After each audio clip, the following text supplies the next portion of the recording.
Hey everybody, I just wanted to share a mini Bible study with you right now.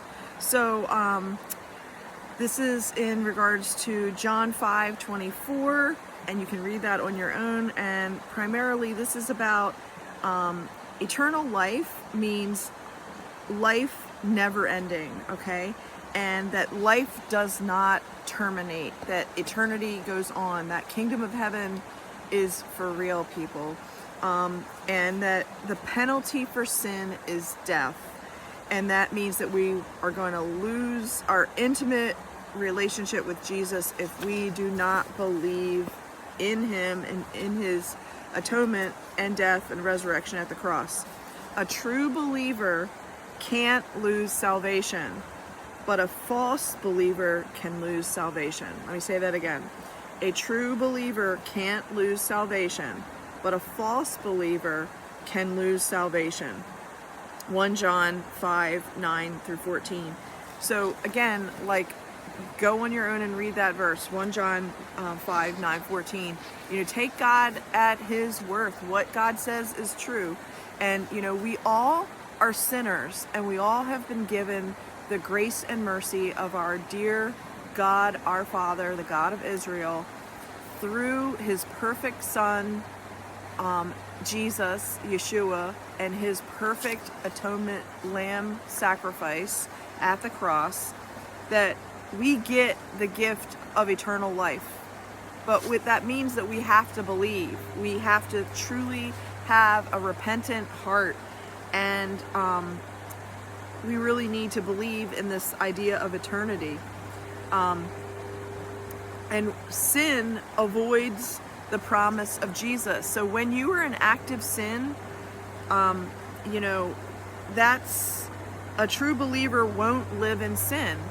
And that means that when you really believe who Jesus is and what he did for us and his sacrifice at the cross to wipe away all our sins, you want to do the correct thing. You want to be in his good graces, and therefore you then want to follow the 10 commandments. You want to follow the precepts, the judgments, the conditions that God set forth in the Bible, in the Old Testament and in the New Testament, because you want the promise of Jesus. You want the promise of Yeshua, which means that we are chosen to be loyal to Jesus. And that means that we're giving our heart and our mind to Jesus. We're giving our heart and our mind to not forfeit Jesus, to not say, oh, I don't know him. When we believe in him, we need to take a stand for him. And the reason for that is John 10:27-35, because no one will snatch them out of the Father's hand. We want to stay in God our Father's hand because we want to get to eternity. And that means that we have to, give our heart and our mind to the Lord, knowing that he is going to keep us in his hand. And that means that we are being mindful and we are being cautious to do righteous behavior by choice. So again, this is how we become sanctified and holy, by following God's word, by getting in the Bible, and by loving on who God is. Because number one, God loved us first. God called us out first. It was God seeking of us for us to come to him.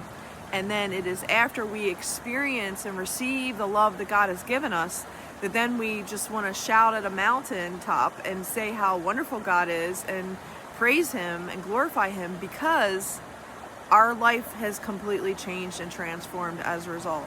And then we want to be obedient. We want to get in the word. We want to follow his judgments, precepts, and commandments. We want to have a journal and start, having, an intimate relationship with the Lord, discussing his scripture and being in a relationship with him. So the best husband we will ever have as a woman is Jesus as our bride. So keep that in mind, everybody.